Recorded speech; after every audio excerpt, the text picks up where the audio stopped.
ৰকিবুল হুছেইনৰ মনোনয়ন দাখিলৰ এদিন পূৰ্বে ধুবুৰী কংগ্ৰেছত খহনীয়া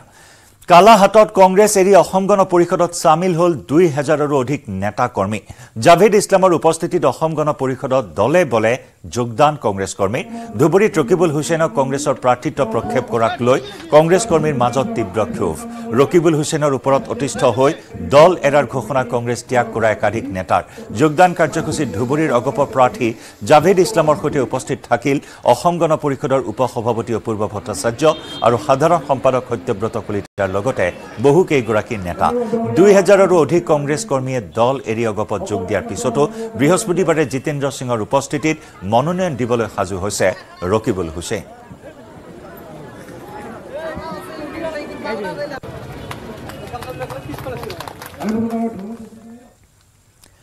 কোকৰাঝাৰ চহৰত ভয়ানক পথ দুৰ্ঘটনা এই দুৰ্ঘটনাত ঠিতাতে নিহত এজন আহত আন এজন লোক নিহত লোকজন মৃণাল ৰায়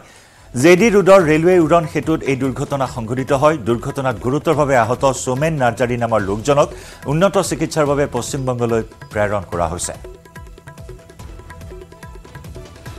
দুইজনে আমাৰ সিভিল হস্পিটালতে কাম কৰে এজন আমাৰ ল্যাবৰেটৰী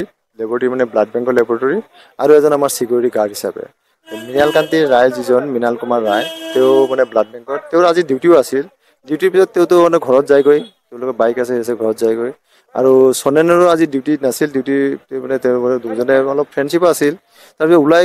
গৈ আহোঁতে এতিয়া অলপ পিছত আগতে গম পালোঁ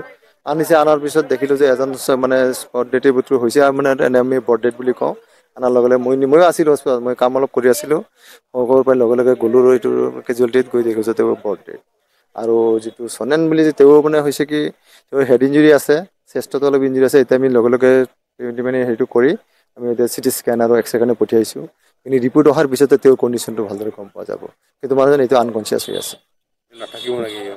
আনকনচিয়াছ হৈ আছে এতিয়াতো ক'ব নোৱাৰে কাৰণ ভিতৰত কিমানখিনি ইঞ্জুৰি হৈছে এইটো টেষ্ট কৰাৰ পিছতে গম পাম চিটি স্কেন কৰিব দিয়া হৈছে এক্সৰে কৰিব দিয়া হৈছে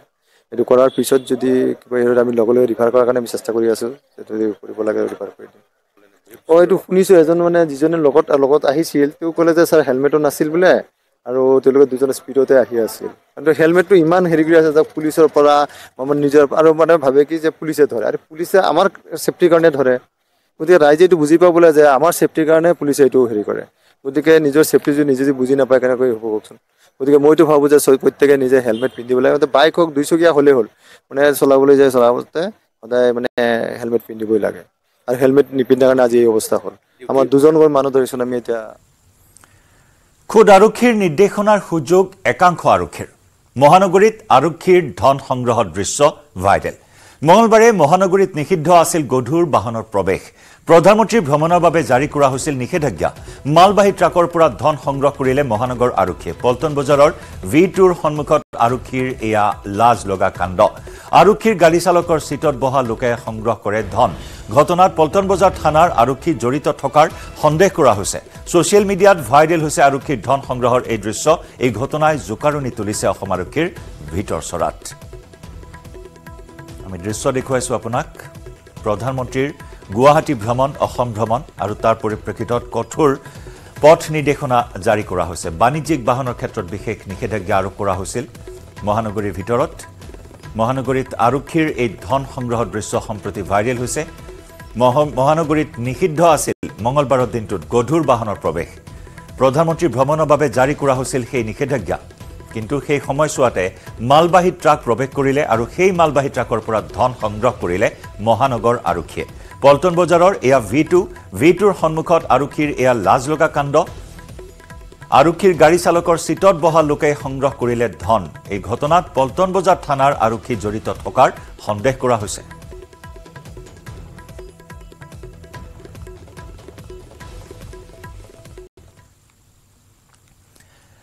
আজমলক কঠোৰ সমালোচনা বিজেপি বিধায়ক ৰূপক শৰ্মাৰ আজমলৰ বয়স হৈছে এতিয়া তেওঁ ৰাজনীতি বাদ দি ধৰ্মত মন দিয়ক অসমৰ ৰাইজে এতিয়া মোদী আৰু মামাকহে বিচাৰে সাম্প্ৰদায়িক ৰাজনীতি নিবিচাৰে বুলি কটাক্ষ